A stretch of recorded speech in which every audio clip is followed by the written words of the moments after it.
Les jumelles du millionnaire veuf ne cessaient de pleurer, jusqu'à ce que la femme de ménage fasse quelque chose de choquant. La vaste demeure de Guillaume Marchand trônait dans les hauteurs boisées à la périphérie de Lyon, un manoir ancien aux pierres pâles, ceinturé de vignes à perte de vue, et désormais plongé dans un silence lourd comme le deuil. Depuis 3 mois, depuis cette nuit où la voiture d'Amélie s'était écrasée contre un platane détrempé sur une route de campagne, les couloirs avaient perdu leur éclat. Les murs, leur chaleur, et l'air lui-même semblaient figés dans un temps révolu. Guillaume, 39 ans, héritier et dirigeant d'un empire viticole fondé sur 5 générations, avait toujours su contrôler les chiffres, les vendanges et les négociations à huis clos. Mais rien ne l'avait préparé à la douleur crue, animale de la perte, ni aux cris incessants de ses filles, Camille et Zoé, 2 jumelles de 3 ans, au regard trouble, qui depuis l'accident ne cessaient de pleurer. Jour et nuit, elles refusaient la nourriture, repoussaient les bras tendus, griffaient parfois leurs propres jouets avec rage, comme si le monde entier leur avait été arraché en un instant.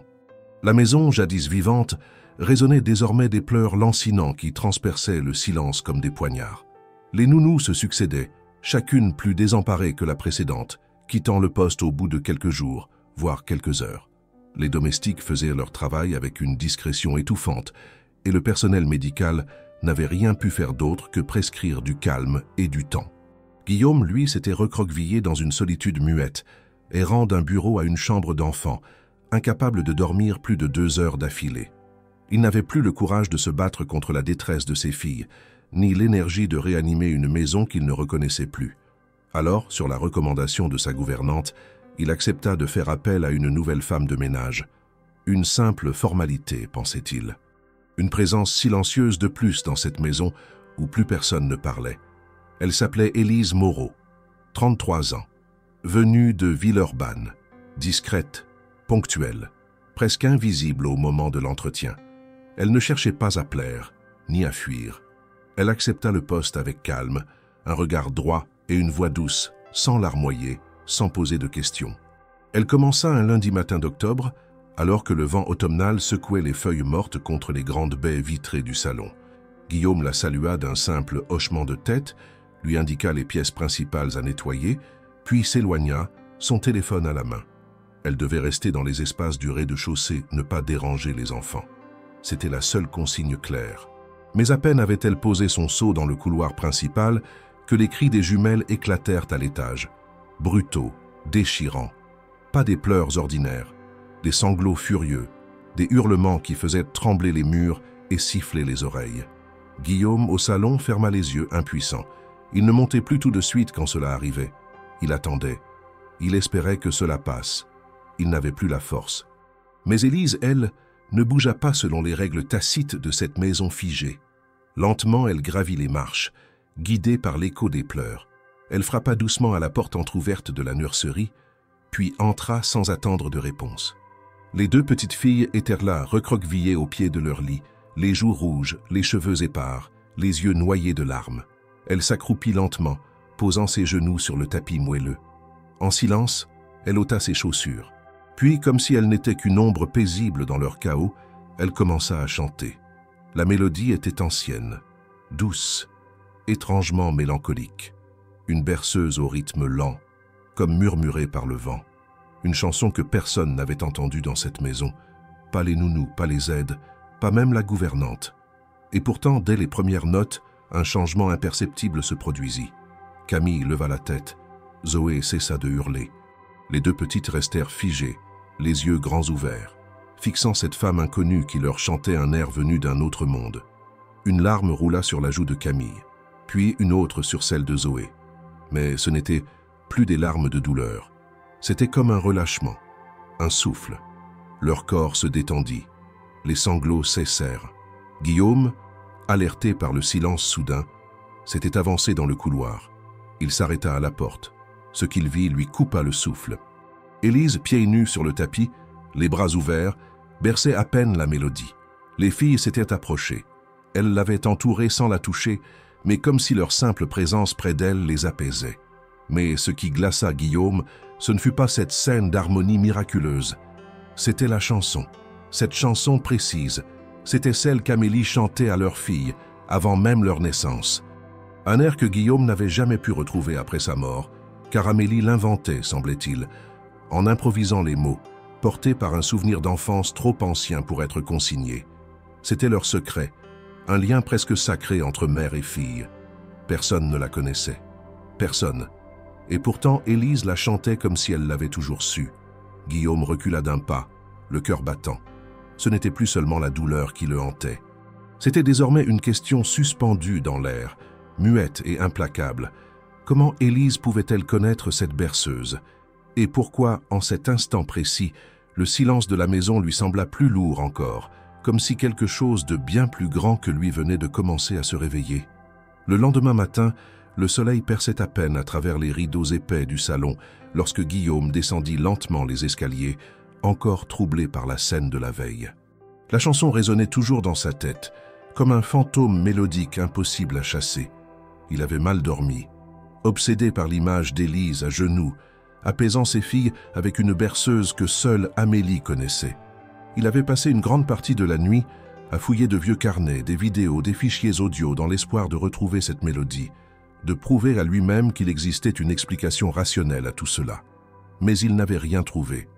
Rien, sinon le souvenir obsédant de la voix d'Amélie chantant à voix basse dans la pénombre de la chambre des petites. Lorsqu'il entra dans la cuisine, Élise était déjà là.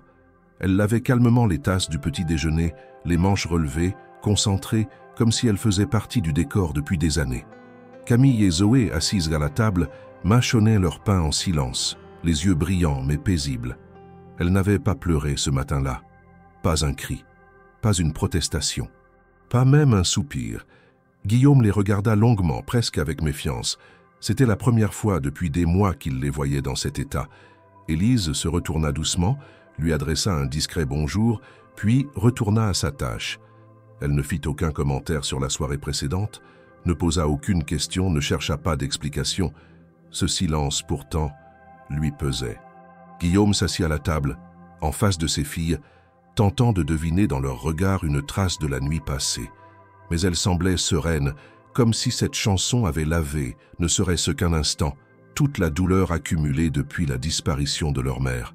Vers 10 heures, Élise monta à l'étage pour s'occuper du linge. Guillaume profita de l'occasion pour parler avec la gouvernante. Il voulait savoir si quelqu'un avait mentionné cette chanson à Élise. Mais non, personne ne l'avait entendue auparavant, pas même les anciennes nourrices.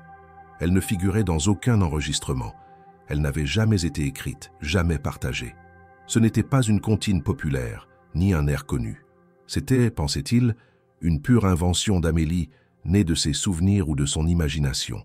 Cette idée tourna dans sa tête toute la matinée. Il tentait de se convaincre qu'il existait une explication logique. Peut-être Élise l'avait-elle inventée, par hasard. Peut-être ses paroles étaient-elles simplement similaires, le ton comparable. Il envisagea même, un instant, qu'Amélie ait repris une chanson ancienne, transmise sans le savoir par une lignée oubliée. Mais aucune de ces hypothèses ne le satisfaisait vraiment. Il y avait dans la voix d'Élise, dans sa posture, dans sa manière de poser chaque mot, quelque chose d'authentique, comme si elle chantait ce qu'elle avait toujours connu. À l'heure du déjeuner, Guillaume se retrouva seul dans le bureau d'Amélie. Il n'y entrait presque jamais. La pièce, figée depuis le drame, exhalait encore un parfum discret de lavande et de papier ancien. Il s'assit dans le fauteuil de sa femme, balaya le bureau du regard. Il se demanda, l'espace d'un instant, si elle lui aurait laissé un indice. Il fouilla machinalement dans les tiroirs, ouvrit un carnet, puis un autre. Rien sur la chanson, rien sur Élise. Rien sauf un sentiment d'absence qui lui oppressa la poitrine. Il décida de ne rien dire à Élise ce jour-là. Pas encore. Il voulait observer, comprendre. Il avait besoin de savoir si cette femme, entrée dans sa maison comme simple femme de ménage, n'était pas autre chose. Il la vit ce soir-là étendre les draps dans la buanderie, un léger sourire aux lèvres. Elle fredonnait à nouveau, mais une autre mélodie cette fois. Les filles passaient à côté d'elle, tranquilles, presque complices. Zoé tendit même la main pour toucher un pan de la robe d'Élise. Elle ne pleurait pas. Elle riait. Guillaume s'éloigna sans se faire voir, troublé. Il passa la soirée dans son bureau, les rideaux tirés, la lampe de bureau allumée. Il ouvrit un dossier qu'il n'avait pas consulté depuis longtemps, les notes personnelles d'Amélie stockées dans une boîte ancienne en bois verni. Des lettres, des croquis, des débuts de contes pour enfants. Rien ne semblait relié à Élise. Mais alors qu'il feuilletait un petit carnet de croquis, une image attira son attention. Un arbre, une grande figue entourée de fleurs sauvages. Il connaissait cet arbre. Amélie lui en avait parlé une fois, distraitement. Une figuier au sud de la France, près de la maison de son enfance. Il ne savait pas encore pourquoi ce dessin lui donnait froid dans le dos. Le lendemain, la journée se déroula dans une étrange tranquillité. Élise continuait son travail avec méthode, efficacité, sans empressement. Elle saluait les enfants, leur parlait doucement sans jamais les forcer. Et eux, qui hurlaient dès qu'un adulte s'approchait trop, semblaient désormais chercher sa présence, la suivre du regard, sourire en la voyant entrer dans une pièce. Mais c'est dans l'après-midi que l'événement le plus troublant se produisit. Alors qu'il était assis avec son ordinateur portable dans le salon, Guillaume entendit un éclat de rire. Un vrai rire, clair et spontané. Il se leva le cœur battant et trouva Élise assise en tailleur sur le tapis, une poupée dans une main, une petite couverture dans l'autre. Camille et Zoé étaient collées à elle, riant aux éclats. Élise faisait parler la poupée avec une voix grave et absurde, racontant une histoire de doudou aventurier tombé dans une mare de confiture. Ce n'était rien. Une scène banale. Une scène ordinaire dans une maison où les enfants vont bien. Mais ici, cela ressemblait à un miracle. Guillaume resta figé, incapable d'intervenir. Ce n'était pas qu'il ne voulait pas rompre l'instant, c'était qu'il ne comprenait pas ce qu'il voyait. Comment une étrangère avait-elle pu, en 24 heures, établir un lien aussi fort avec ses filles, alors que personne n'y était parvenu depuis la mort d'Amélie? Ce n'était pas une question de technique, ni de psychologie. C'était une présence, une sorte de naturel, d'intuition profonde, comme si Élise connaissait déjà les chemins de cette maison, les secrets de ses enfants, les silences de cette douleur. Ce soir-là, pour la première fois depuis longtemps, Guillaume regarda Élise différemment. Non plus comme une employée, pas encore comme une alliée, mais comme une énigme, une faille dans l'histoire linéaire de sa vie. Elle ne cherchait rien, ne réclamait rien. Et pourtant, elle était au centre d'un apaisement soudain, inexplicable, presque impossible à croire. Lorsqu'il monta se coucher, tard dans la nuit, il s'arrêta un instant devant la porte de la chambre des jumelles. Pas un son. Il entr'ouvrit doucement la porte. Camille dormait profondément, la bouche entr'ouverte. Zoé, les bras en croix, un sourire flottant sur les lèvres. Au pied du lit, la poupée que leur mère avait cousue de ses propres mains, posée à côté d'un petit foulard à fleurs. Ce n'était pas un jouet qu'elle prenait encore. Il avait été rejeté, ignoré pendant des semaines. Et là, il était là, comme s'il faisait à nouveau partie de leur monde. Guillaume referma la porte avec précaution. Il savait, à cet instant précis, que quelque chose avait changé et que cette transformation n'était pas due au hasard. Il ne dormira presque pas cette nuit-là non plus. Mais ce ne serait plus à cause des pleurs, ce serait à cause d'une chanson. Et d'une femme inconnue qui, sans le savoir, venait de déverrouiller une porte restée close depuis trop longtemps. Le lendemain matin, Guillaume se leva bien avant que la maison ne s'éveille entièrement. Il avait pris une décision pendant la nuit. Il ne pouvait plus simplement observer Élise à distance, la laisser circuler dans sa maison comme une présence inexplicablement bienveillante.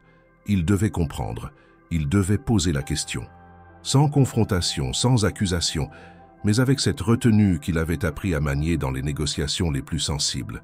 C'était d'ailleurs ce qu'il redoutait le plus, que ce moment devienne une négociation de sentiments, de souvenirs, de vérités qu'il n'était pas prêt à entendre. Lorsqu'il entra dans la cuisine, Élise était déjà là, comme chaque matin. Elle préparait calmement une tisane, sa manière à elle de commencer la journée. Les filles n'étaient pas encore levées. Il lui adressa un salut discret et attendit qu'elle termine son geste. Elle se tourna vers lui avec son expression habituelle, à la fois réservée et tranquille, puis inclina légèrement la tête. Il lui demanda s'il pouvait parler un instant dans le bureau. Elle le suivit sans un mot. Une fois la porte refermée, Guillaume s'installa dans le fauteuil, prit une inspiration, puis se lança, d'un ton calme mais direct. Il lui demanda où elle avait appris la chanson qu'elle avait chantée aux filles. Elle le regarda un instant, sans surprise apparente. Elle n'esquiva pas. Sa réponse fut simple, presque trop simple. C'était une berceuse que sa grand-mère lui chantait quand elle était enfant, dans le village où elle avait grandi, dans les collines de la Provence. Guillaume resta silencieux, mais son esprit s'agita. Provence. Sa mémoire chercha un lien, un fil ténu.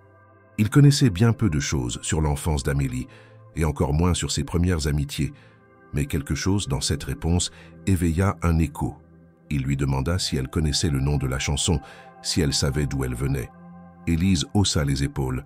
Non, elle ne connaissait ni le nom ni l'origine. Sa grand-mère l'appelait seulement la chanson du vent ou le chant de Mélie. Ce dernier mot frappa Guillaume comme un coup de marteau. Mélie. C'était ainsi que ses parents et quelques amis proches appelaient Amélie dans son enfance. Un surnom affectueux qu'elle n'avait pas utilisé depuis des années, qu'elle-même avait presque effacé de sa vie adulte. Il le savait parce qu'il l'avait appris en lisant ses vieux carnets, ceux qu'elle gardait dans la bibliothèque du 2e étage, écrits à l'adolescence. Il n'en avait jamais parlé à personne. Il ne dit rien à Élise. Pas encore. Mais dans son esprit, les pièces commencèrent à s'assembler. Une chanson oubliée, un surnom venu de l'enfance, une berceuse identique à celle qu'Amélie chantait, et surtout, la façon naturelle dont Élise s'était insérée dans la vie des jumelles, comme si elle y avait toujours appartenu. Au fil des jours, Élise gagna non seulement la confiance des filles, mais aussi celle des autres membres du personnel. Elle ne parlait pas beaucoup, mais elle écoutait, observait, adaptait sa présence avec finesse. Elle ne cherchait pas à plaire, elle n'imposait rien, mais son efficacité tranquille et sa douceur faisaient d'elle un point d'ancrage pour tous. Camille et Zoé, surtout, semblaient trouver en elle un repère essentiel. Elles recommencèrent à jouer, à manger un peu plus, à dormir plus sereinement. Les crises de pleurs se faisaient rares. Guillaume, lui, ne trouvait pas la paix. Il était partagé entre la gratitude pour l'équilibre retrouvé dans sa maison et le trouble profond qui l'envahissait dès qu'il croisait le regard d'Élise. Elle représentait un mystère qu'il ne parvenait pas à percer. Et plus encore, un lien avec Amélie qu'il n'avait jamais soupçonné. Mais était-ce une coïncidence ou quelque chose de plus intime? Élise elle-même semblait ignorante de toute implication. Elle ne manifestait ni curiosité excessive, ni souvenir précis d'Amélie. C'était cela qui le déroutait le plus. Un après-midi, alors qu'il cherchait une peluche que Zoé avait perdue, Guillaume monta dans l'ancienne chambre d'Amélie. La pièce était restée fermée depuis des semaines, mais elle conservait une atmosphère paisible, presque suspendue. Il ouvrit les tiroirs d'une commode, vérifia sous le lit, puis s'attarda devant une étagère de livres. Par réflexe, il fit glisser les volumes, comme pour s'assurer qu'aucun objet ne s'y était glissé. Et c'est là, coincé entre deux ouvrages de psychologie de l'enfance, qu'il trouva une enveloppe jaunie, à moitié ouverte. Elle portait l'inscription manuscrite suivante. À Élise M. Il la reconnut immédiatement. C'était l'écriture d'Amélie. Sa main fine, légèrement penchée, reconnaissable entre mille. Il tira délicatement la feuille pliée à l'intérieur. Ce n'était pas une lettre achevée, c'était une page commencée, peut-être oubliée ou volontairement laissée là. Il la lut une première fois, puis une deuxième, en silence, sans respirer. Les mots étaient choisis avec soin, mais l'ensemble restait cryptique. Amélie parlait d'un jour qui n'est jamais venu, d'une promesse faite dans l'innocence et d'un geste de jeunesse qui appelle réparation. Elle écrivait qu'elle avait espéré un jour pouvoir revoir cette fille qui lui avait montré ce qu'était la tendresse avant même de savoir l'exprimer. Guillaume lut cette dernière phrase plusieurs fois. Elle parlait d'Élise, il n'y avait aucun doute. Mais comment? Quand? Et surtout, pourquoi ne jamais en avoir parlé? Pourquoi ce secret? Pourquoi cette lettre, commencée, jamais envoyée? Il reposa la feuille dans l'enveloppe, la glissa dans sa poche et quitta la pièce avec précaution. Il ne devait pas l'évoquer trop tôt. Il devait d'abord comprendre ce qu'Amélie voulait vraiment dire, ce qu'elle espérait. Le soir, autour du dîner, Élise raconta une anecdote aux filles. Une petite histoire sans importance, à première vue. Elle parlait d'une maison dans le sud, d'un arbre sous lequel elle jouait souvent enfant, une grande figuier, près d'un champ d'oliviers. Elle aimait grimper à ses branches, disait-elle, et y avait passé des après-midi entiers en compagnie d'une amie qu'elle appelait simplement Mélie. Guillaume, en entendant ce nom, sentit son cœur s'arrêter un instant. Ce n'était plus une supposition, ce n'était plus une coïncidence. Élise parlait de l'enfance d'Amélie, de souvenirs que personne d'autre ne pouvait connaître. Et pourtant, dans sa voix, il n'y avait aucune trace de calcul, de mise en scène. Elle racontait cela comme un souvenir lointain, sans soupçonner sa portée. Camille et Zoé, pendues à ses lèvres, écoutait en silence. Guillaume, lui, se demandait jusqu'où cette mémoire effacée allait remonter. Ce soir-là, il sortit dans le jardin après avoir couché les filles. Il marcha longtemps, seul entre les allées de gravier humide, les pensées embrouillées. Il savait qu'il ne pouvait plus reculer. Il devait savoir d'où venait Élise, ce qu'elle savait, ce qu'elle avait oublié, et surtout ce qu'Amélie avait voulu réparer. Car cette histoire, il le sentait maintenant avec une certitude glaçante, ne faisait que commencer. Les jours suivants furent marqués par un mélange d'obsession silencieuse et de prudence calculée. Guillaume, désormais convaincu que le passé liait Élise et Amélie d'une façon bien plus intime qu'il n'aurait pu l'imaginer, choisit de ne pas révéler immédiatement la lettre trouvée dans l'ancienne chambre de sa femme. Ce document inachevé, fragile et précieux, devenait pour lui une clé entre les mains.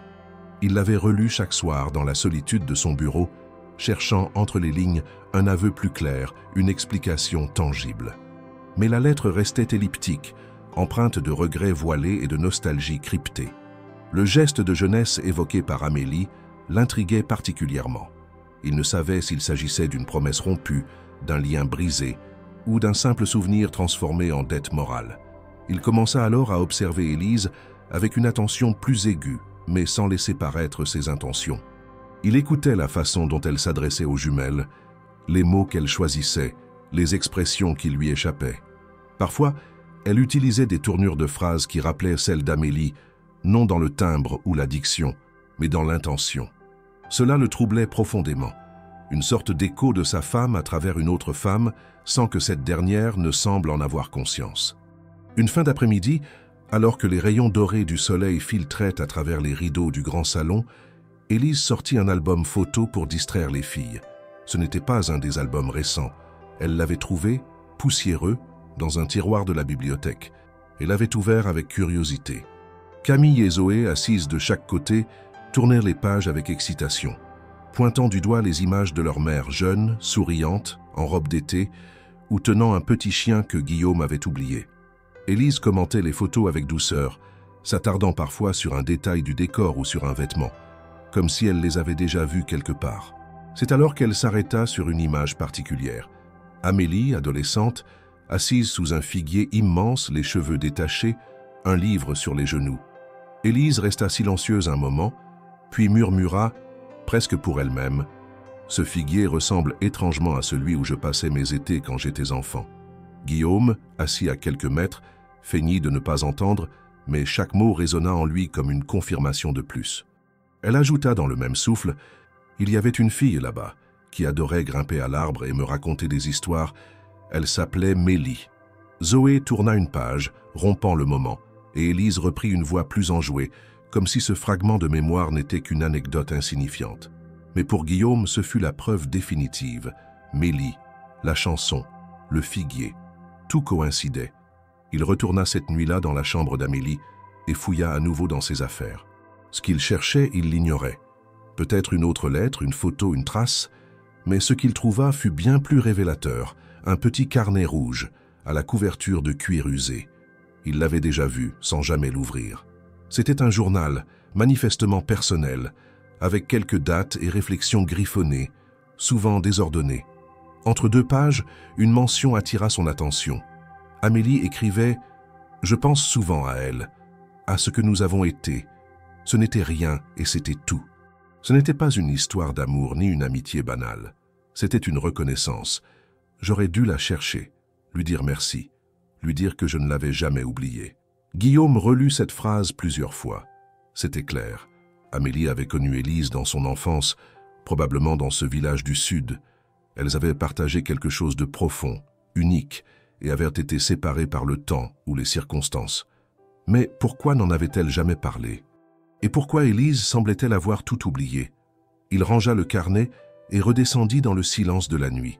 Assis dans le salon, une tasse de thé froid entre les mains, il repensa à la première fois qu'il avait vu Élise, à ce sentiment immédiat de calme qu'elle dégageait.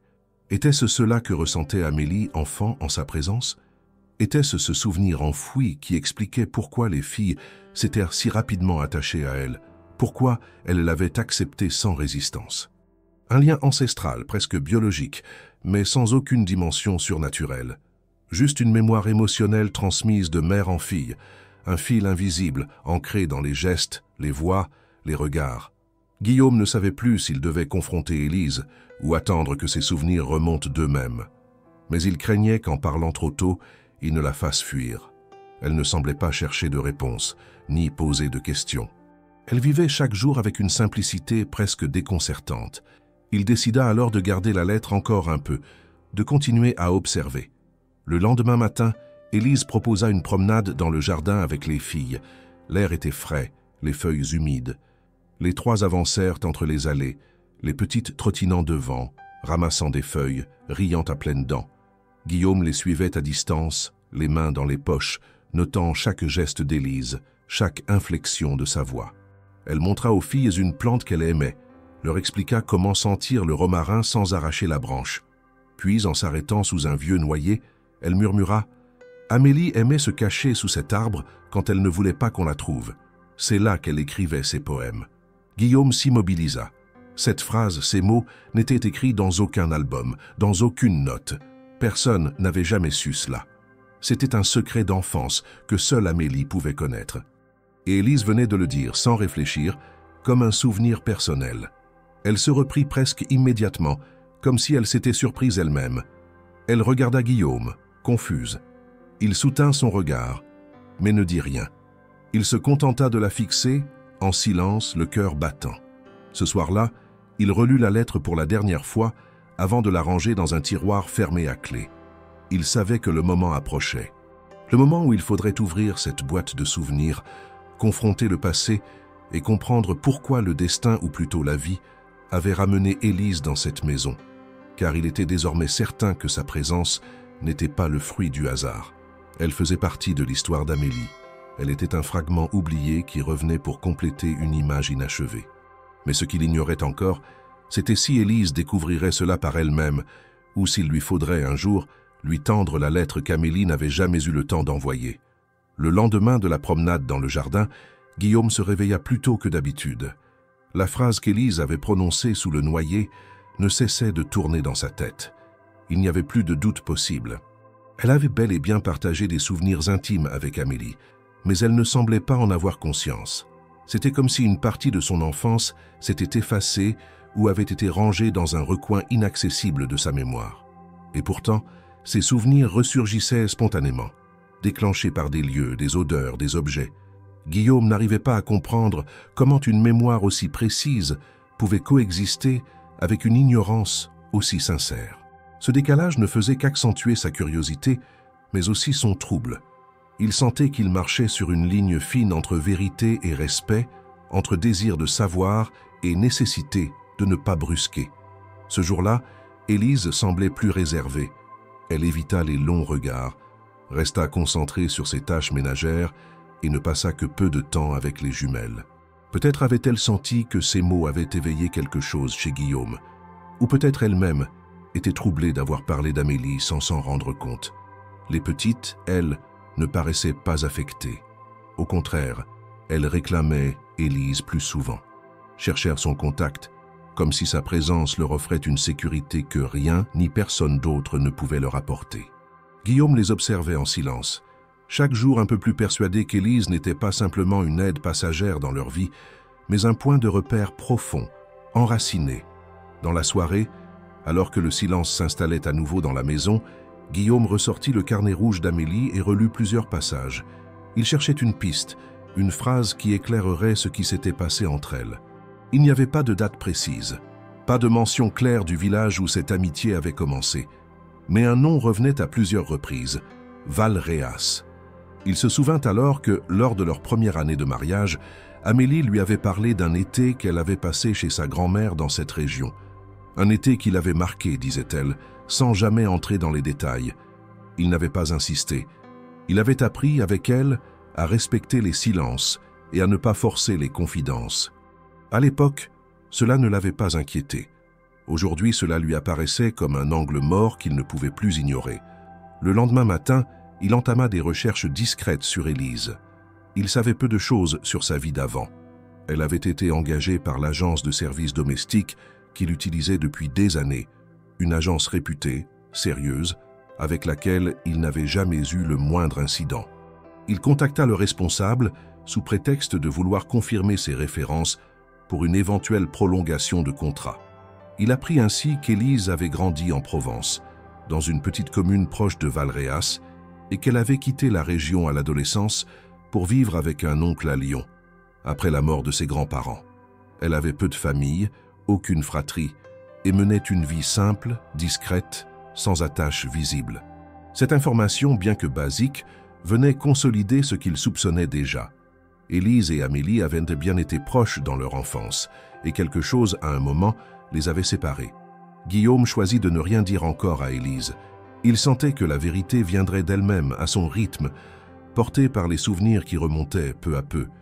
Il préférait que ce soit elle qui fasse le lien, que ce ne soit pas lui qui impose une lecture du passé. Il voulait qu'elle se souvienne, non qu'elle découvre, car il comprenait désormais que ce n'était pas simplement une histoire entre deux enfants qui s'étaient connus autrefois, c'était un lien qui traversait le temps, un fil invisible que ni la distance ni l'oubli n'avaient pu briser. Les jours suivants, Élise parut plus sereine. Peut-être avait-elle intégré inconsciemment les fragments de souvenirs qui l'avaient surprise. Peut-être commençait-elle à accepter que cette maison, ses enfants, ce jardin, lui parlèrent d'un passé plus ancien que ce qu'elle croyait. Un après-midi, alors qu'elle rangeait la chambre des jumelles, elle trouva dans un tiroir un vieux bracelet en perles de bois, fait main manifestement d'une autre époque. Elle le montra à Guillaume avec un sourire tendre, disant qu'elle avait fabriqué un bracelet identique lorsqu'elle était petite avec une amie qu'elle n'avait jamais revue. Elle s'interrompit, le sourire suspendu, et resta un moment silencieuse, les doigts caressant les perles. Guillaume ne répondit rien. Il savait que cette sensation de déjà-vu était un pas de plus vers la vérité. Camille et Zoé, de leur côté, continuaient à s'ouvrir. Leur langage s'enrichissait, leur sommeil s'améliorait, leur comportement devenait plus stable. Leur deuil, encore présent, semblait s'adoucir, porté par la constance et la douceur d'Élise. Guillaume en était à la fois reconnaissant et bouleversé. Il se sentait spectateur d'un processus qu'il ne maîtrisait pas, mais qu'il ne voulait surtout pas interrompre. Il avait longtemps cru qu'il pourrait tout gérer seul, avec discipline et structure. Mais il comprenait maintenant que certaines réparations ne passent ni par la logique ni par l'effort, mais par la reconnaissance silencieuse de ce qui fut perdu et de ce qui revient sous d'autres formes. Un soir, alors qu'il préparait les filles pour la nuit, Camille demanda si Élise allait rester pour toujours. Guillaume répondit qu'il l'espérait. Zoé, les yeux déjà à moitié fermés, murmura que maman serait contente. Il ne sut quoi répondre à cela. Il se contenta de les embrasser, de refermer doucement la porte et de rester un moment dans le couloir, le front appuyé contre le bois. Il repensa à la lettre, à la chanson, au figuier, au carnet, au bracelet. Tous ces fragments éparpillés commençaient à former un tableau cohérent, mais encore inachevé. Ce soir-là, dans le silence du salon, il regarda Élise assise au bout du canapé, un livre entre les mains, les jambes repliées sous elle. Elle semblait chez elle, sans l'être tout à fait. Il se demanda si elle ressentait, elle aussi, cette impression étrange de familiarité ancienne, ce confort mélangé d'inconfort, ce sentiment d'avoir été là avant, dans une autre vie, non pas de manière mystique, mais simplement dans la logique des trajectoires humaines, comme deux lignes parallèles qui, par un événement oublié, se seraient un jour croisées. Guillaume comprenait désormais que la vérité n'était pas une révélation brutale. C'était un tissage lent, patient, entre les souvenirs retrouvés et ceux qu'on accepte de laisser revenir. Élise ne cherchait pas le passé, mais il venait à elle par petites touches, comme une couleur qui réapparaît sous les couches du temps. Il n'y avait pas de hasard dans leur rencontre. Il y avait seulement une histoire interrompue trop tôt, qui trouvait maintenant, dans le silence réparé d'une maison endeuillée, l'espace pour recommencer à être écrite. La décision fut prise un soir où le vent soufflait avec plus de force que d'ordinaire, agitant les branches contre les vitres comme des doigts impatients. Guillaume, enfermé dans son bureau depuis la fin du dîner, contemplait la lettre d'Amélie pour la 100e fois. Il avait longuement hésité à la montrer à Élise, mais une hésitation plus forte encore l'empêchait de franchir ce pas. La peur que cela brise quelque chose, que cela éveille un malaise irrémédiable. Il choisit une autre voie. Une enquête discrète mais déterminante. Il voulait vérifier par lui-même, en silence, ce que son instinct lui criait depuis plusieurs jours, que les souvenirs d'Élise n'étaient pas des coïncidences, mais les échos d'une enfance partagée avec Amélie, enfouie sous les couches d'années et de silence. Il profita d'un déplacement prévu à Valréas pour affaires, afin de mener ses recherches. Il visita les archives locales, demanda des copies de listes scolaires anciennes, consulta les registres municipaux. Il fit cela sans empressement, avec cette rigueur calme qu'il avait toujours eue dans les affaires. C'est dans un petit bureau administratif, où les dossiers et papiers étaient encore rangés à la main, qu'il trouva ce qu'il cherchait. Une photo de classe datée de l'été 1992. 2 enfants au premier rang, une brune aux yeux clairs et une blonde souriante assises côte à côte. Au dos, les noms étaient inscrits au crayon. Amélie Marchand et Élise Moreau. Il n'y avait plus de doute possible. Elles avaient été dans la même école, la même classe, le même été. Mais ce n'était pas tout. En recoupant les données, il découvrit que les familles Moreau et Marchand avaient vécu à quelques kilomètres l'une de l'autre pendant plusieurs années, avant que les Marchands ne déménagent brusquement pour Paris. Aucune explication n'était donnée dans les documents, mais le changement d'adresse avait été rapide, presque précipité. Guillaume supposa alors qu'un événement ou un conflit avait provoqué cette rupture. Un désaccord familial peut-être, ou une décision prise sans le consentement des enfants. Cela expliquerait pourquoi Amélie n'en avait jamais reparlé et pourquoi Élise semblait avoir tout oublié. Un arrachement trop brutal, trop jeune, que la mémoire avait enfoui pour se protéger. De retour à Lyon, il gardait ces informations pour lui. Il n'était pas prêt à les confronter directement à Élise. Il sentait que le moment n'était pas encore venu. Et pourtant, depuis quelques jours, quelque chose avait changé dans leur dynamique. Une forme de complicité silencieuse s'installait. Élise ne semblait plus aussi effacée. Elle prenait davantage d'initiatives, suggérait des jeux, proposait des promenades plus longues. Guillaume, de son côté, se surprenait à chercher sa présence, à guetter sa voix dans les pièces voisines. Ce n'était pas encore du désir, c'était un apaisement, une reconnaissance muette. Un samedi après-midi, alors que Camille et Zoé jouèrent dans le salon, un incident inattendu bouleversa cette routine naissante. En montant les escaliers avec une pile de linge, Élise glissa sur une marche humide, tomba violemment et se foula la cheville. Guillaume accourut aussitôt. Il la trouva assise sur le palier, pâle, retenant un gémissement. Sans attendre, il la porta jusqu'au canapé du salon, l'installa avec précaution, puis appela un médecin à domicile. Les filles inquiètes tournoyaient autour d'eux, silencieuses pour une fois, comme si elles comprenaient la gravité du moment. Le médecin diagnostiqua une entorse sévère et recommanda un repos strict pendant plusieurs jours. Élise tenta de protester, disant qu'elle pouvait rentrer chez elle, mais Guillaume refusa catégoriquement. Il insista pour qu'elle reste à la maison, où il pourrait veiller à ce qu'elle se repose vraiment. Face à son ton ferme, elle céda, non sans gêne. On aménagea alors un coin du rez-de-chaussée pour qu'elle puisse y dormir proche des pièces principales, sans avoir à monter d'escalier. Cette nuit-là, le calme qui s'était installé dans la maison depuis quelques semaines fut rompu par les pleurs soudains de Zoé. Guillaume se leva aussitôt. En entrant dans la chambre des filles, il trouva Zoé assise dans son lit, tremblante, fiévreuse. Son front était brûlant. Il réveilla Élise, qui, malgré sa cheville douloureuse, insista pour l'accompagner. Ensemble, ils veillèrent auprès de la petite jusqu'au lever du jour. Élise lui préparait des compresses fraîches, murmurait des mots apaisants, tenait sa main sans jamais la lâcher. Guillaume, de son côté, restait en retrait, observant, touché par cette tendresse simple et naturelle qu'il n'avait plus vue depuis la disparition d'Amélie. Vers 5 heures du matin, alors que la fièvre de Zoé commençait enfin à retomber, Guillaume et Élise s'installèrent dans le salon, épuisés.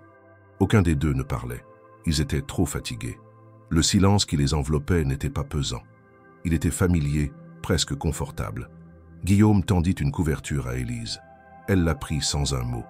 Mais son regard croisa le sien plus longtemps que d'habitude. Il y avait dans ce regard une gratitude discrète, une reconnaissance partagée d'avoir affronté ensemble une nuit difficile. Ils ne dirent rien, ils n'en avaient pas besoin. Tout avait été dit dans les gestes, dans les veilles silencieuses, dans les regards jetés sur une enfant endormie. Cette nuit avait changé quelque chose, sans qu'ils aient à le formuler. Guillaume ne se sentait plus seul. Élise ne se sentait plus étrangère. Le lendemain matin, alors que la maison se réveillait lentement, Élise, fatiguée mais souriante, s'assit avec les filles pour leur lire une histoire. Camille s'endormit sur ses genoux, un pouce dans la bouche. Zoé tenait toujours la main d'Élise. Guillaume, en les observant depuis l'encadrement de la porte, sentit une chaleur monter en lui. Pas seulement de la tendresse, pas seulement du soulagement, quelque chose de plus profond, une forme de paix qu'il n'avait plus ressentie depuis très longtemps. Mais cette paix, il le savait, était encore fragile. Les vérités cachées, les souvenirs enfouis, la lettre d'Amélie, tout cela formait une ligne de tension invisible, prête à se tendre à tout moment. Pourtant, pour la première fois, il se dit qu'il pouvait attendre, qu'il n'avait pas besoin de réponses immédiates, qu'il pouvait laisser Élise retrouver par elle-même ce que le temps avait effacé. Parce qu'en cette nuit partagée, ils avaient tous les deux franchi un seuil, celui de la méfiance à la confiance, de la distance au lien. Et si les mots n'étaient pas encore là, les gestes, eux, parlaient déjà d'un avenir possible. Le lendemain de la nuit blanche passée auprès de Zoé, la maison tout entière semblait flotter dans un état de semi-conscience, entre la fatigue accumulée et le calme étrange qui suit un moment d'alerte. Le silence n'était plus le même qu'auparavant.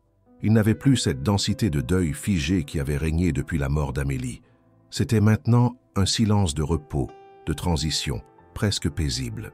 Camille et Zoé passèrent la matinée à dormir, installés sur le canapé du salon, emmitouflés dans des couvertures, tandis qu'Élise, la jambe encore douloureuse mais soutenue par une attelle provisoire, lisait un vieux roman posé sur ses genoux. Guillaume, de son côté, tentait de reprendre le fil de ses obligations professionnelles dans le bureau attenant, mais sa concentration était fragmentée.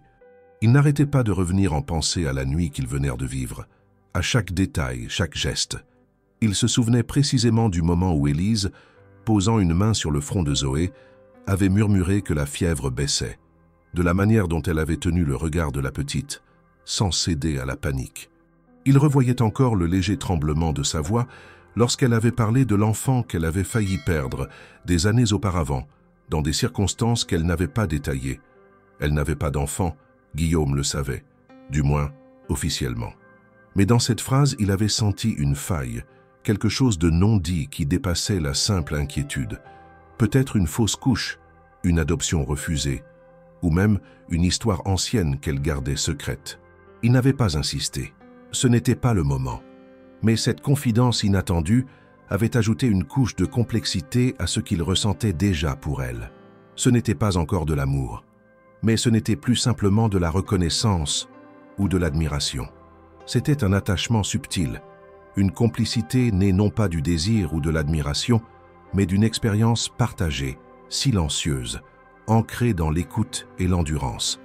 Il n'y avait eu aucun geste déplacé entre eux, aucun frisson échangé. Et pourtant, quelque chose de fort circulait désormais, une forme de compréhension muette que Guillaume n'avait plus connue depuis sa jeunesse. L'après-midi, les jumelles se réveillèrent avec un appétit étonnamment vif. Camille réclama du pain grillé, Zoé demanda du jus de pomme. Élise, toujours incapable de marcher normalement, donna ses instructions à la cuisinière en plaisantant, et les filles éclatèrent de rire. Guillaume, en retrait, observait cette scène avec un étonnement tranquille. Il n'y avait rien d'exceptionnel dans cette image.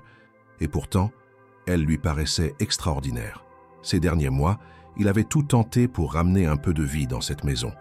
Il avait engagé des spécialistes, des thérapeutes, des accompagnants, mais aucun d'eux n'avait réussi à créer ce climat. Élise, sans rien demander, avait su redonner aux jumelles leur enfance. Et peut-être à lui une forme de présence qu'il n'espérait plus. Ce soir-là, Élise resta dans le salon, les jambes surélevées, un coussin sous le genou. Guillaume lui apporta une tisane qu'il avait préparée lui-même, maladroitement. Elle le remercia sans ironie, et il s'installa dans le fauteuil en face d'elle. Les filles dormaient déjà. Il n'y avait pas de musique, pas de télévision. Seulement le crépitement discret du feu dans la cheminée et, de temps en temps, le bruit du bois qui craque. Ils parlèrent peu. Quelques banalités sur la pluie qui allait sans doute revenir, sur les feuilles mortes qui s'accumulaient dans l'allée. Puis Élise évoqua, presque à voix basse, une période de sa jeunesse qu'elle n'avait encore jamais mentionnée. Elle parla d'un été passé chez ses grands-parents, dans une maison aux volets bleus avec un jardin rempli de figuiers. Elle dit qu'elle avait une amie à cette époque-là, une fille plus extravertie qu'elle, qui lui inventait des histoires chaque soir. Elle n'avait pas de souvenir précis de cette amie, si ce n'est son rire, son énergie, et un bracelet qu'elles avaient fabriqué ensemble avec des coquillages. Guillaume sentit son cœur se serrer. Il connaissait cette histoire, C'était celle qu'Amélie lui avait racontée, des années plus tôt, en des termes presque identiques. Il ne dit rien, il se contenta d'écouter. Élise, absorbée par le fil de ses pensées, ajouta qu'elle ne se souvenait plus du prénom de cette fille, mais qu'elle avait toujours gardé une impression de chaleur en pensant à elle, un sentiment de complicité inégalé, comme si, enfant, elle avait trouvé là une âme sœur temporaire, un double momentané qui avait disparu trop vite. Guillaume savait qu'il était sur le fil, qu'il suffirait d'un mot, d'une révélation, pour que tout bascule. Mais il ne voulait pas que cela vienne de lui. Il voulait qu'Élise retrouve le chemin par elle-même, pas qu'il lui impose la carte. Elle était proche de s'en souvenir. Il en était certain. Il sentait que les souvenirs affluaient, confus, mais insistants. Il fallait leur laisser la place.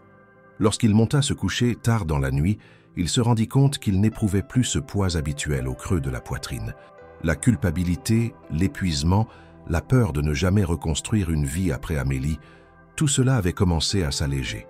Il ne savait pas encore ce que l'avenir lui réservait. Il ne cherchait même pas à l'imaginer, mais pour la première fois depuis longtemps, il envisageait que quelque chose de nouveau puisse naître, pas en remplacement de ce qu'il avait perdu, mais en reconnaissance de ce qu'il avait encore. Le lendemain, alors que les filles s'habillaient pour une sortie dans le jardin, Élise leur raconta une devinette que, selon elle, lui avait apprise une vieille voisine de son village. Mais Guillaume savait qu'elle venait d'Amélie.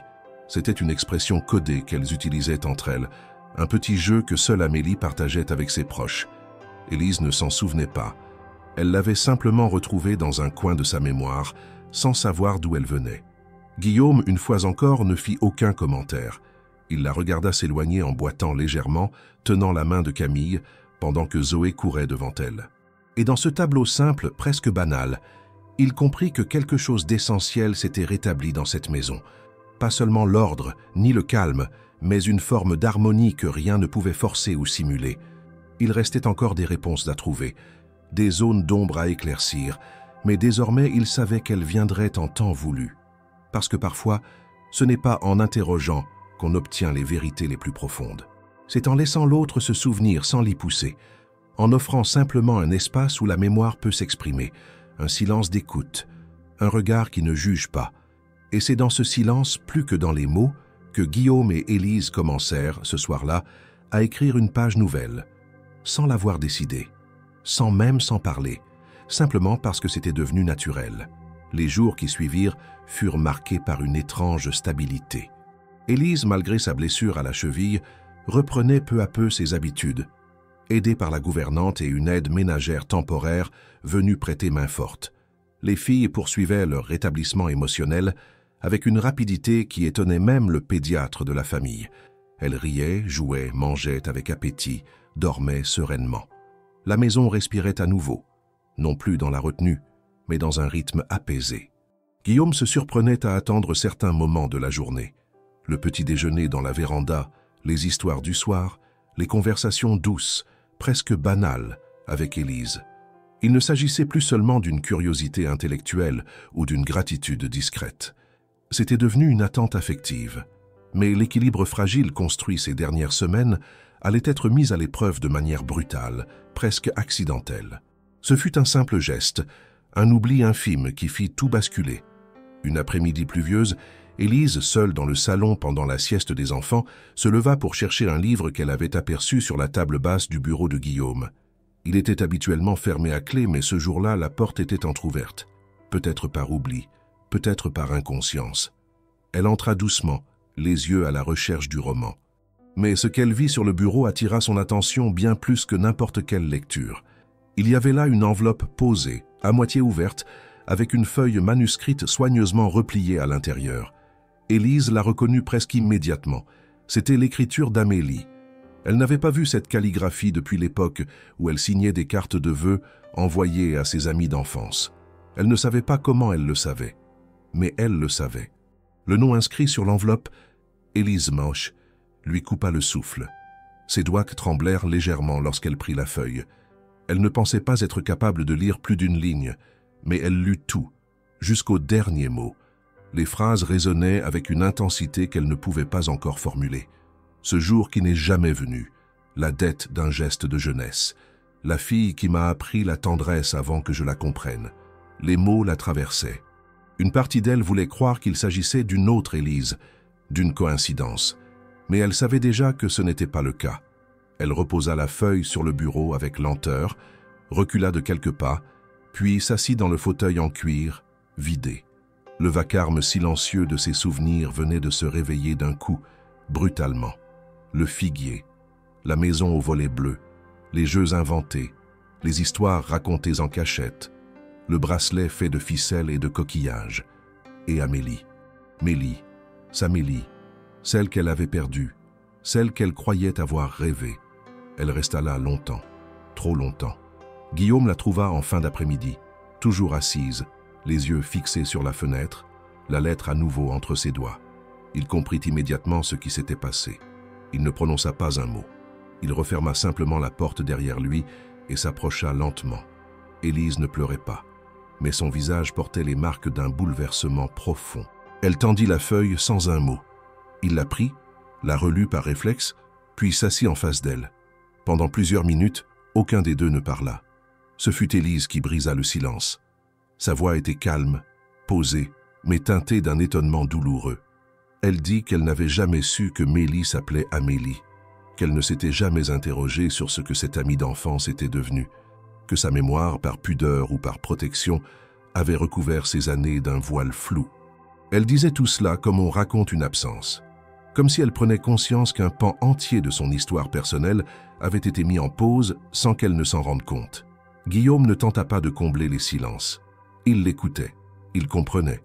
Elle raconta ce qu'elle se souvenait, la façon dont leur famille s'était évitée après un désaccord, les allusions jamais expliquées, le départ soudain des marchands pour Paris, la promesse de rester en contact, vite effacée, et les années qui avaient suivi, pleines d'autres priorités, d'autres douleurs.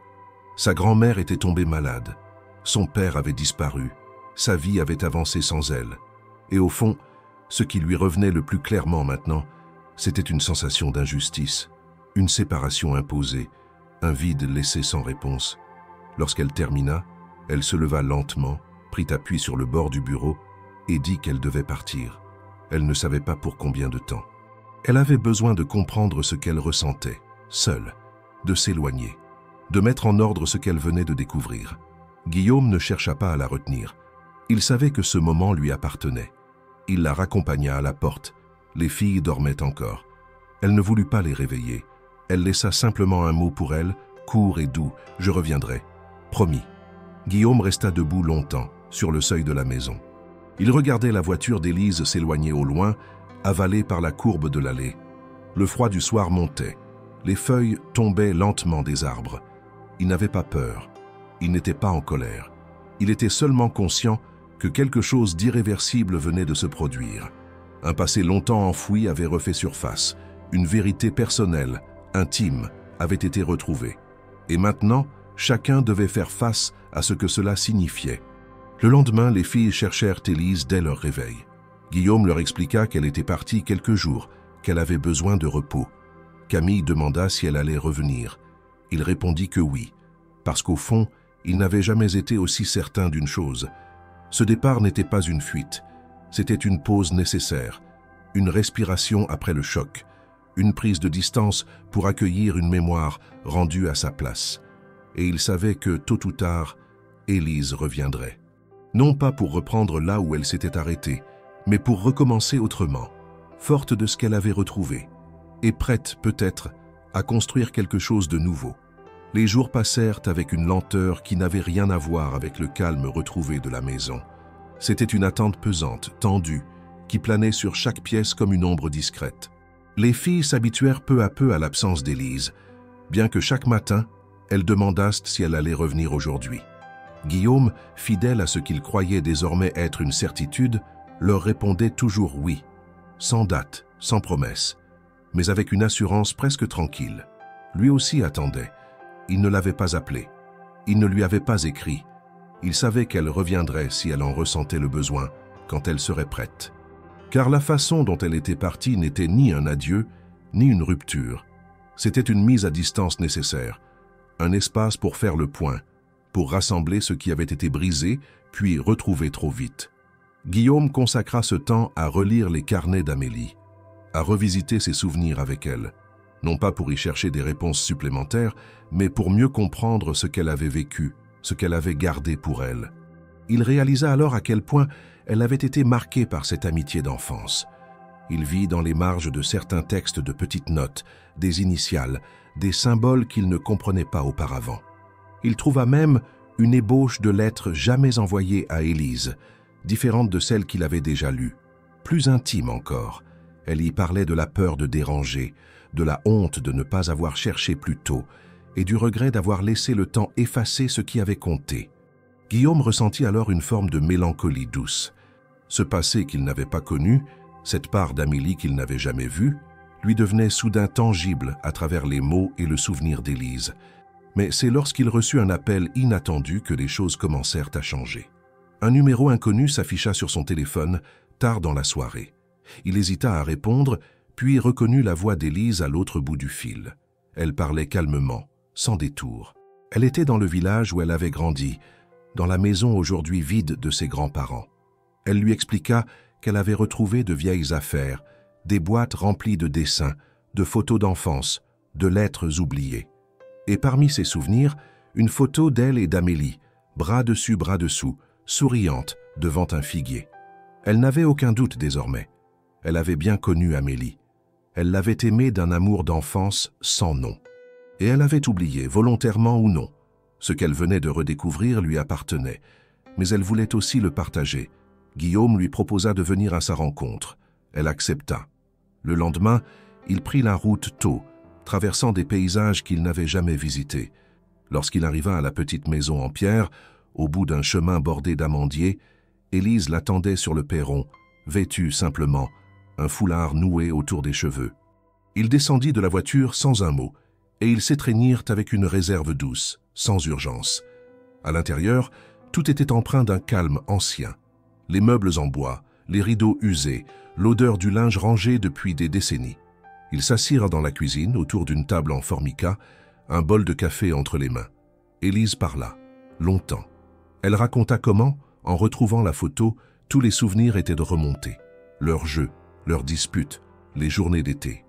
Elle se souvenait de l'arbre, du goût des figues, des promesses échangées, et aussi de la tristesse ressentie lorsque Mélie était partie sans prévenir. Elle n'avait jamais compris, et personne ne lui avait expliqué. Alors, elle avait enterré cela, jusqu'à ce que tout revienne par fragments, en travaillant dans cette maison, en entendant les rires des jumelles, en sentant certaines odeurs. Guillaume l'écoutait, profondément touché. Quand elle eut fini, il parla à son tour. Il raconta sa propre surprise, sa méfiance au début, sa douleur face au deuil, sa fatigue, puis son étonnement face à la transformation des filles, face à ce qu'Élise avait apporté sans même le savoir. Il lui confia qu'il n'avait jamais cherché à la retenir, qu'il avait espéré qu'elle revienne mais sans pression, et qu'il était ici non pas pour lui demander de revenir dans un rôle ou une fonction, mais pour comprendre avec elle ce que cette vérité retrouvée pouvait signifier. Ils passèrent la journée ensemble, à parler, à se taire, à marcher dans le jardin envahi de mauvaises herbes. Aucun mot d'amour ne fut prononcé, aucune déclaration. Mais une évidence s'imposa peu à peu. Quelque chose s'était tissé entre eux, fait de mémoire, de présence, de soins partagés. Pas un amour immédiat, pas un feu brûlant, mais une chaleur solide, discrète, presque timide. Le soir venu, Élise lui dit qu'elle ne savait pas encore si elle voulait revenir. Pas tout de suite, mais qu'elle voulait revoir les filles, être là pour elles, au moins pour un moment important. Guillaume acquiesça. Il lui parla de l'anniversaire prochain des jumelles, de la fête qu'il organisait en toute simplicité. Il l'invita. Elle accepta. Lorsqu'il quitta la maison, la nuit était tombée. Sur le chemin du retour, il repensa à chaque mot échangé, à chaque regard. Il ne savait pas encore ce que tout cela deviendrait. Mais il sentait que la blessure ouverte par la mort d'Amélie n'était plus une frontière infranchissable. Ce n'était pas une substitution qu'il cherchait, ni une répétition, mais un lien possible, nouveau, construit sur la vérité retrouvée et l'affection sincère. Le jour de la fête approchait. Camille et Zoé attendaient avec excitation leur gâteau préféré, leurs ballons, les petits cadeaux. Guillaume préparait tout avec soin, mais au fond, une seule chose lui importait, le retour d'Élise. Il ne savait pas comment les filles réagiraient, il ne savait pas ce qu'ils ressentiraient en la revoyant dans cette maison, mais il savait que, quel que soit le moment, quel que soit le mot, ce serait un tournant. Non pas un retour au passé, mais l'acceptation d'un présent où les fragments éparpillés de plusieurs vies commençaient enfin à s'assembler. Le matin de l'anniversaire des jumelles, la maison s'éveilla dans un calme inhabituel, comme si tous ses occupants retenaient leur souffle. Camille et Zoé, levées plus tôt qu'à l'accoutumée, couraient déjà dans les couloirs en riant, vêtues de robes neuves choisies avec soin par Guillaume et la gouvernante. Le salon, décoré sobrement avec des guirlandes de papier, respirait une joie mesurée, empreinte de cette tendresse qu'on retrouve lorsqu'on a longtemps vécu dans le silence. La table était dressée pour une petite dizaine d'invités, essentiellement des proches collaborateurs de Guillaume, quelques amis de longue date et les enfants de 2 familles du voisinage. Guillaume avait voulu une célébration simple, sans artifice, mais pleine de chaleur. Pourtant, malgré l'effervescence, son regard revenait sans cesse vers l'entrée de la maison. Elle n'était pas encore arrivée. Il n'avait pas dormi profondément cette nuit-là. Il s'était demandé, presque à chaque heure, si Élise viendrait réellement. Son accord lors de leur dernière rencontre avait été sincère mais prudent. Elle n'avait pas dit « je reviens », seulement « je viendrai pour elle ». Il ne voulait pas interpréter au-delà. Il respectait ce temps dont elle avait besoin, cette lente digestion d'une vérité qu'il avait percutée de plein fouet. Il n'attendait rien d'autre que sa présence, même brève, même distante. Et pourtant, il espérait. Peu avant midi, alors que le jardin accueillait déjà les premiers rires d'enfants courant entre les buissons, une voiture se gara discrètement devant le portail. Guillaume se figea une fraction de seconde, puis sortit sans rien dire. Élise était là, vêtue simplement, une petite boîte à la main, les cheveux relevés comme elle le faisait souvent lorsqu'elle voulait éviter de trop se faire remarquer. Elle lui adressa un regard direct, sans détour, mais empreint d'une douceur qu'il reconnut immédiatement. Il l'accueillit avec un sourire silencieux et l'invita à entrer. Elle s'avança sans hésiter, traversa le jardin et entra dans la maison. À peine les filles l'aperçurent-elles qu'elles se jetèrent dans ses bras, presque en même temps, la serrant avec la ferveur de celles qui retrouvent ce qui leur avait manqué sans comprendre pourquoi. Élise les embrassa, les souleva, les fit tournoyer doucement, malgré sa cheville encore fragile. Elle leur offrit la petite boîte qu'elle tenait, 2 bracelets identiques, faits de perles de bois et de ficelles colorées. Les filles poussèrent des cris de joie. Guillaume, debout à quelques pas, sentit sa gorge se serrer. Il n'y avait pas de discours à faire, pas de geste à imposer. L'émotion du moment parlait d'elle-même. La fête se déroula dans une atmosphère de clarté tranquille. Élise, bien que restée discrète, participa avec naturel aux jeux, aux rires, aux conversations. Elle ne cherchait pas à s'imposer, mais sa présence se faisait sentir, constante, fluide. Guillaume, de son côté, alternait entre les rôles d'hôte attentif et de père absorbé, tout en gardant toujours Élise dans un coin de son regard. Il ne la surveillait pas. Il la regardait exister à nouveau dans cette maison, comme si elle n'était jamais vraiment partie. Ce fut Camille, sans le savoir, qui bouleversa le cours de la journée. Alors que tous étaient réunis autour du gâteau, prêts à souffler les bougies, elle se tourna vers Élise et dit d'une voix claire « C'est toi qui les allumes, maman ». Un silence immédiat s'abattit sur le jardin. Tous les regards se tournèrent vers Élise, puis vers Guillaume. Zoé, elle, ne sembla pas surprise. Elle saisit la main d'Élise comme si c'était une évidence.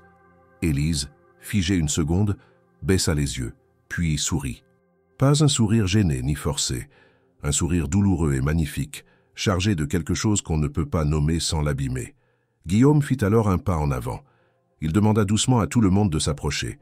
Il tenait un verre dans la main.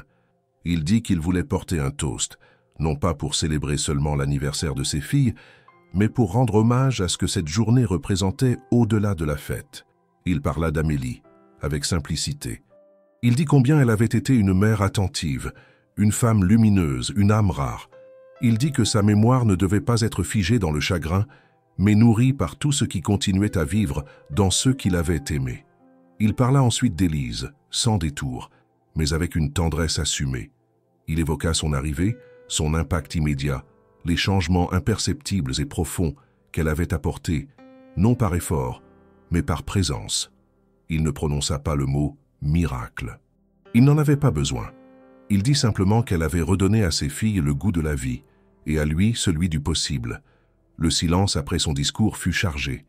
Élise, les yeux brillants, se leva lentement, sans lâcher la main de Camille. Elle ne dit rien. Elle n'avait pas à le faire. Ce fut Zoé qui, en chuchotant, compléta la scène. On est bien quand elle est là. Les invités, émus, applaudirent doucement, presque par réflexe. Puis, comme si rien d'extraordinaire ne s'était produit, les bougies furent allumées, le gâteau coupé, les rires reprirent. Mais quelque chose avait changé. Un nœud s'était défait, une barrière invisible s'était effondrée. Plus tard, dans le calme du soir, alors que les derniers invités étaient repartis, que les filles dormaient, que les décorations se détachaient lentement sous l'effet de la brise, Guillaume retrouva Élise dans le salon. Ils restèrent un moment sans parler, assis l'un à côté de l'autre. Puis il lui dit simplement qu'il était heureux qu'elle soit venue. Elle répondit qu'elle l'était aussi. Il la regarda. Elle soutint son regard. Il n'y avait pas de peur. Il n'y avait pas de certitude non plus, juste une ouverture, une possibilité. Il lui dit qu'il avait quelque chose à lui proposer. Rien d'obligatoire, rien de pressé. Elle attendit. Il hésita un instant, non pas par doute, mais pour choisir les mots. Puis il dit qu'il aimerait qu'elle reste, pas comme femme de ménage, pas comme invitée, mais comme tutrice des filles, avec la liberté de ne rien accepter au-delà de cela, si elle le souhaitait. Il dit qu'il avait des sentiments pour elle, mais qu'il comprenait que ce ne soit pas le moment ou que cela ne soit jamais le cas. Ce qu'il voulait, c'était lui offrir une place, une vraie, stable, équilibrée, respectueuse. Élise ne répondit pas tout de suite. Elle se leva, regarda par la fenêtre le jardin plongé dans la pénombre, puis revint s'asseoir. Elle dit qu'elle ne savait pas encore, qu'elle avait besoin d'un peu de temps, mais que c'était la première fois depuis longtemps qu'elle se sentait prête à réfléchir à quelque chose de durable. Guillaume hocha la tête. Il n'attendait pas une promesse. Ce soir-là, ce qu'ils partageaient, c'était plus fort qu'un oui immédiat. C'était une confiance fragile, mais vraie. Et c'était suffisant. Les jours qui suivirent l'anniversaire des filles furent empreints d'une atmosphère suspendue, entre douceur et tension silencieuse. Élise avait accepté de rester quelques jours de plus dans la maison, à titre provisoire, pour ne pas perturber davantage Camille et Zoé. Elle reprit une partie de ses tâches habituelles, mais dans une posture nouvelle, moins celle d'une employée que d'une personne en transition. Guillaume, de son côté, respecta scrupuleusement l'espace qu'elle réclamait. Il ne revint pas sur sa proposition. Il ne l'interrogea pas. Il n'imposa aucun échange. Il vivait chaque jour avec l'espoir discret qu'elle resterait, mais il avait compris que rien ne devait être forcé. Les filles, elles, paraissaient insensibles à cette retenue. Pour elles, Élise était revenue, et cela suffisait. Elle la suivait partout, s'endormait plus facilement, posait moins de questions. La simple présence d'Élise dans leur environnement suffisait à stabiliser leur univers. C'était comme si elles avaient intuitivement reconnu un repère, un socle affectif, une continuité. Et cette sécurité retrouvée renforçait encore le lien qu'elles entretenaient avec elle. Pour Élise, cette cohabitation temporaire s'apparentait à une épreuve intérieure constante. Chaque pièce de la maison lui rappelait désormais quelque chose. Non plus uniquement des souvenirs de son emploi, mais des réminiscences d'enfance partagée, de rires d'été, de jeux innocents avec une amie dont elle avait cru avoir oublié le prénom. Les murs semblaient en lui parler par vagues, non pas avec mystère, mais avec une forme de résonance affective qui ne cessait de l'ébranler. Chaque geste avec les filles, chaque interaction avec Guillaume ravivait cette certitude douloureuse. Elle n'était pas ici par hasard. Et pourtant, elle craignait que son retour soit perçu comme une intrusion dans une histoire qui ne lui appartenait plus. La proposition de Guillaume la hantait sans relâche. Devenir tutrice des jumelles signifiait beaucoup plus que vivre sous ce toit. Cela impliquait un engagement affectif profond, un ancrage dans une vie qu'elle n'avait pas planifiée. Elle n'était pas sûre de pouvoir assumer ce rôle. Elle ne voulait pas se substituer à Amélie. Elle ne voulait pas devenir un remplaçant sentimental pour des enfants encore marqués par le deuil. Et plus encore, elle craignait de se perdre dans une identité qui ne serait pas totalement la sienne. Ce doute la paralysait. Un après-midi, alors que les filles étaient à la sieste et que la pluie tombait doucement sur les vitres du salon, Élise s'installa dans la bibliothèque.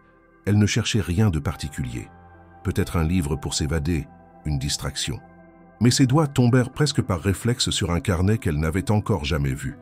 Il était posé sur la 3e étagère, entre 2 ouvrages de poésie. Un carnet à la couverture souple, sans titre. Elle l'ouvrit, d'abord timidement, puis avec plus d'assurance. C'était un cahier de pensées, tenu par Amélie quelques mois avant sa mort. Les premières pages contenaient des réflexions sur la maternité, des fragments de phrases écrites à la volée, des sensations capturées en quelques mots.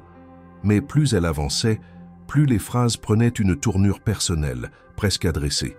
Amélie y évoquait le souvenir d'une amie qu'elle avait aimée sans jamais pouvoir la retrouver, une fille qui lui avait montré, enfant, la douceur dans un monde encore brut. Elle écrivait qu'elle aurait voulu que ses filles connaissent un jour quelqu'un comme la petite Élise du Figuier, quelqu'un capable d'offrir une présence silencieuse, une bienveillance sans attente. Et plus loin encore, dans une phrase gribouillée à la hâte, elle notait « Si jamais elle revient dans ma vie, j'aimerais qu'elle sache que je ne l'ai jamais oubliée et que je lui fais confiance pour aimer ce que j'ai laissé derrière moi. » Élise referma le carnet en silence. Elle resta longtemps immobile, le regard perdu, les mains tremblantes. Ces mots, aussi simples soient-ils, avaient la puissance d'une absolution. Elle comprit alors que son rôle ici ne venait pas remplacer celui d'Amélie, mais le prolonger dans une autre forme. Elle n'était pas une usurpatrice. Elle était celle à qui Amélie avait d'une certaine manière déjà ouvert la porte, pas pour prendre sa place, mais pour accompagner, transmettre, veiller. Le soir venu, Élise ne dit rien à Guillaume. Elle garda ce carnet pour elle, du moins pour l'instant. Mais dans ses gestes, quelque chose avait changé. Elle souriait plus facilement. Elle acceptait les moments de complicité sans s'en excuser. Elle ne s'éloignait plus dès que le silence s'installait. Guillaume le remarqua, bien sûr, mais fidèle à sa promesse de ne rien presser, il se contenta de partager cette nouvelle fluidité avec gratitude. Quelques jours plus tard, alors qu'ils étaient seuls à la table du petit déjeuner, Élise rompit enfin le silence. Elle dit qu'elle avait lu quelque chose d'Amélie, quelque chose qui l'avait aidée, et qu'elle avait une réponse à lui donner. Guillaume posa sa tasse, attentif, sans la couper. Elle dit qu'elle acceptait, qu'elle voulait rester. Pas seulement pour les filles, mais aussi pour elle-même. Parce qu'elle s'était rendue compte que cette maison, cette vie, n'était pas un emprunt ou une parenthèse, mais la continuité logique de quelque chose d'inachevé, maintenant prêt à être vécu. Elle ajouta qu'elle avait peur, peur de mal faire, peur d'être rejetée un jour, par les filles ou par lui, mais qu'elle ne pouvait pas nier ce qu'elle ressentait, ce lien ancien retrouvé, cette place qu'elle n'avait pas cherchée, mais qui lui semblait juste. Guillaume la regarda longtemps, puis il lui prit doucement la main.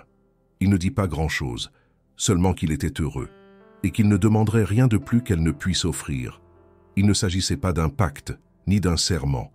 C'était un accord muet, un alignement rare entre deux êtres qui avaient traversé la perte, la confusion, et trouvé dans leurs fragments respectifs une forme d'unité. Ce jour-là, Élise ne se sentit plus en transition. Elle était là, et elle avait choisi. Non pas pour combler un vide, mais pour faire partie d'un présent en construction, riche de mémoire, mais libre d'évoluer. Et cela suffisait, pour elle, pour Guillaume et pour les filles. L'engagement d'Élise à rester dans la maison avait été accueilli avec une discrétion sincère, sans effusion ni discours. Camille et Zoé ne posèrent aucune question. Elles continuèrent à chercher Élise chaque matin, à lui raconter leurs rêves, à s'endormir contre elle en fin d'après-midi. C'était comme si leur monde s'était remis en place, sans qu'un mot n'ait été nécessaire. Pour Guillaume, la transition fut plus lente, non pas par doute, mais par prudence. Il savait que les sentiments qu'il éprouvait pour Élise ne pouvaient être traités comme une évidence. Il avait posé les bases d'un respect mutuel, d'une présence choisie, et il tenait à ce que cet équilibre soit conservé, même dans l'intimité des pensées. Élise, quant à elle, investit sa nouvelle position avec la sobriété qui la caractérisait. Elle ne modifia rien à sa manière d'être avec les filles. Elle ne chercha pas à imposer de changements dans la gestion du quotidien. Mais dans les détails, quelque chose avait évolué. Sa voix était plus ferme lorsqu'il s'agissait de poser des limites. Ses gestes étaient plus confiants. Elle se tenait dans la maison comme quelqu'un qui, sans réclamer l'autorité, savait qu'il avait sa place. Le regard de Guillaume sur elle changeait aussi, imperceptiblement. Il ne la voyait plus comme un soutien providentiel, mais comme une femme dont les choix étaient guidés non par la circonstance, mais par une volonté intime. Cela lui inspirait du respect, mais aussi un attachement plus profond. Pourtant, malgré cette harmonie nouvelle, Élise ressentait parfois un léger vertige, un sentiment diffus, difficile à formuler, comme si une partie d'elle résistait encore à cette stabilité retrouvée. Ce n'était ni la peur de l'avenir, ni la nostalgie du passé, mais un fragment d'inachevé, de non-dit, qui la travaillait en silence. Elle se surprenait à traverser certains couloirs de la maison en ralentissant le pas, comme si elle attendait quelque chose. Ou quelqu'un. Ce manque invisible la poussait à revenir dans la bibliothèque plus souvent qu'à son habitude. Elle y passait de longues minutes, parfois assise sans lire, parfois effleurant les livres du bout des doigts, comme à la recherche d'un signe. Un matin, alors que Guillaume s'occupait des filles à l'extérieur, Élise retourna dans la pièce qu'elle avait évitée depuis le début, l'ancienne chambre d'Amélie.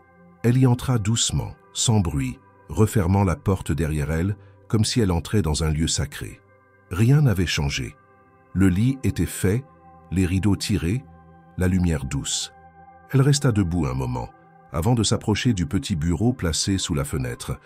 Elle ouvrit les tiroirs un à un, lentement, sans chercher rien de précis.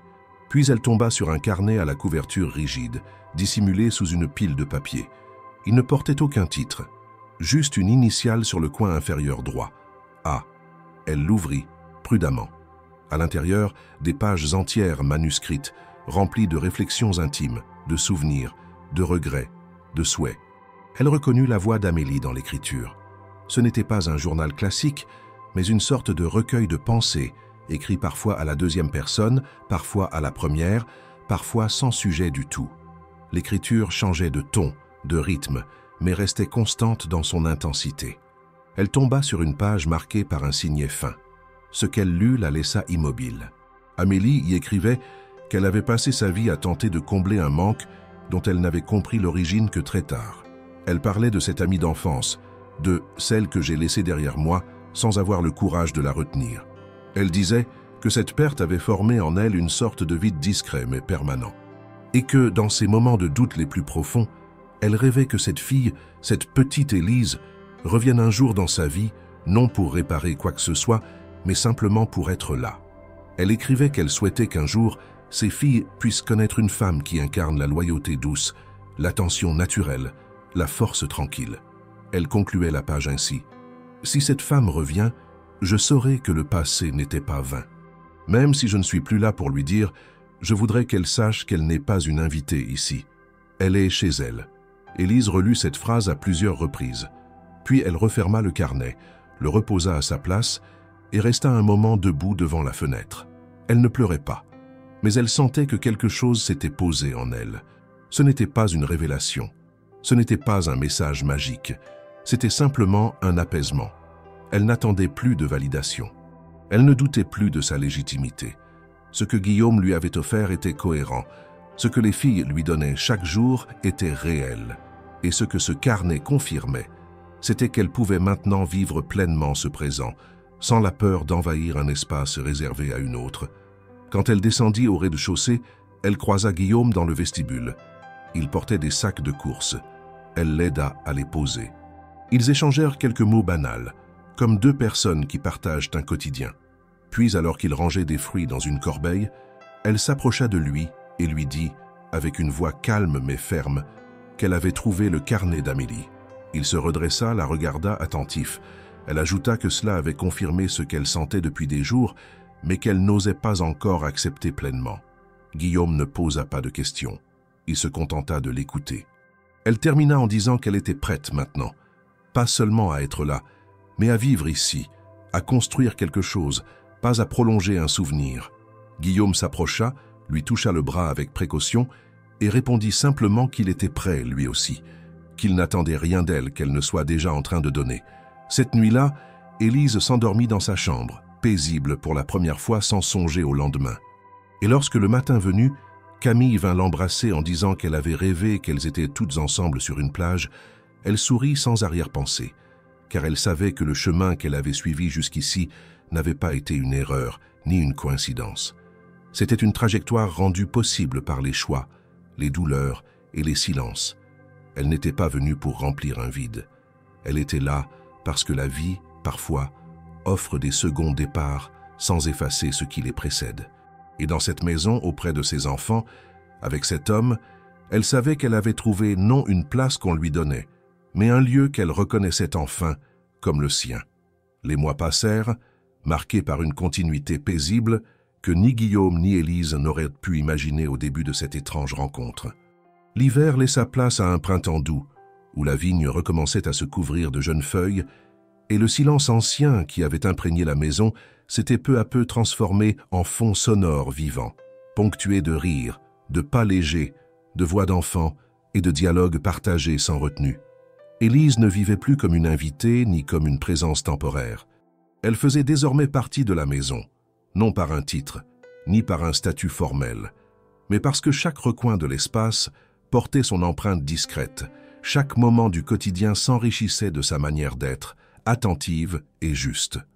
Camille et Zoé avaient trouvé en elle bien plus qu'une figure de réconfort. Elle était devenue leur repère principal, celle vers qui elles se tournaient en premier pour un pansement, une histoire, un regard d'encouragement.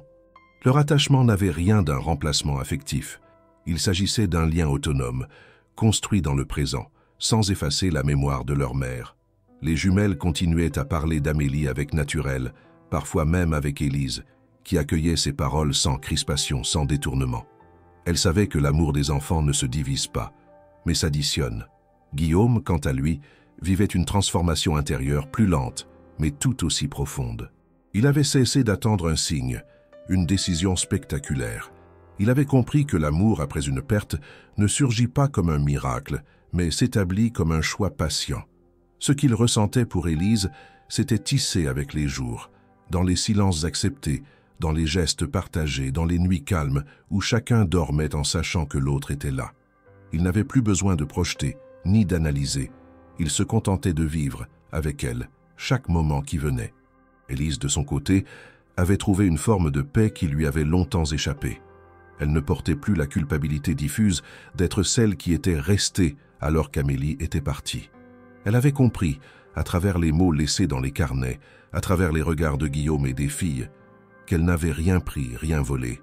Elle construisait quelque chose de différent, d'indépendant, même si cela s'enracinait dans une histoire plus ancienne. Le lien avec Amélie ne disparaîtrait jamais, mais il n'était plus une ombre. Il était devenu une fondation silencieuse, sur laquelle un présent nouveau pouvait s'édifier. Un dimanche matin, alors que les premiers rayons de soleil filtraient à travers les rideaux, Élise se leva plus tôt que d'habitude. Elle descendit dans la cuisine, fit chauffer de l'eau pour le thé, puis sortit sur la terrasse avec une couverture sur les épaules. Le jardin, encore humide de rosée, s'étendait devant elle paisible. Elle observa les feuilles, le vieux noyer, les allées de gravier, le banc au fond de l'allée que Guillaume avait récemment réparé. Tout lui semblait à sa place. Elle se surprit à sourire, non pas parce que quelque chose d'extraordinaire venait d'arriver, mais parce qu'elle ressentait enfin, dans chaque cellule de son corps, qu'elle appartenait à ce lieu. Guillaume la rejoignit un peu plus tard, une tasse à la main, et s'assit à côté d'elle sans parler. Ils restèrent là longtemps à écouter les bruits du matin. Puis, dans un geste simple, il posa sa main sur la sienne. Elle ne bougea pas. Elle la serra. Et dans cet échange muet, tout fut dit. Il n'y eut pas de déclaration, pas de grande décision. Il n'y en avait pas besoin. Ce qu'ils partageaient dépassait les mots. Dans les semaines qui suivirent, Élise décida de ne plus reprendre de travail à l'extérieur. Elle continua à s'occuper des jumelles, à vivre dans la maison, à participer aux décisions du quotidien. Officiellement, rien ne changea. Officieusement, tout était en place. Guillaume aménagea un espace dans le bureau pour elle, un coin de lecture qu'elle transforma bientôt en petit atelier d'écriture. Elle y passait ses après-midi libres, écrivant des souvenirs, des pensées, parfois même des histoires inspirées des filles. Elle ne les montrait à personne. Ce n'était pas le but. C'était une manière de rassembler ce qu'elle avait vécu, ce qu'elle vivait, ce qu'elle espérait. Camille et Zoé, quant à elles, grandissaient vite. Leur langage s'enrichissait. Leur caractère s'affirmait. Mais elles restaient unies, inséparables, partageant chaque découverte avec une intensité bouleversante. Leur lien avec Guillaume s'approfondissait aussi, nourri par la stabilité retrouvée. Il redevenait le père attentif qu'il avait été avant le drame, plus serein, plus disponible. Un jour d'été, alors qu'elle jouait dans le jardin avec Élise, Guillaume les observa depuis la fenêtre du salon. Il les vit courir, tomber, se relever, rire aux éclats. Élise se tenait au centre, attentive mais sans intervenir, leur laissant l'espace d'exister. Il ne bougea pas. Il resta là à regarder, en silence. Et pour la première fois depuis très longtemps, il ressentit ce qu'il n'osait plus espérer. Une forme de joie pleine.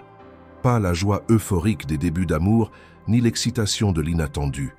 Une joie mature, enracinée, qui vient de la continuité, de la justesse, de la cohérence entre les choses.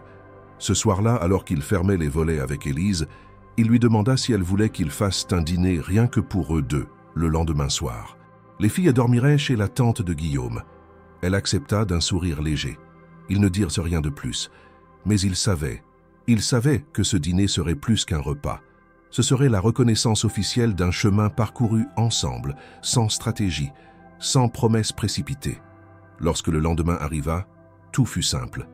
La table dressée avec soin, un plat qu'ils préparèrent à deux, une lumière douce, pas de discours, seulement un moment suspendu, dans lequel ils se regardèrent autrement, non plus comme deux personnes réunies par les circonstances, mais comme deux adultes prêts à choisir l'autre pour ce qu'il est, et non pour ce qu'il comble.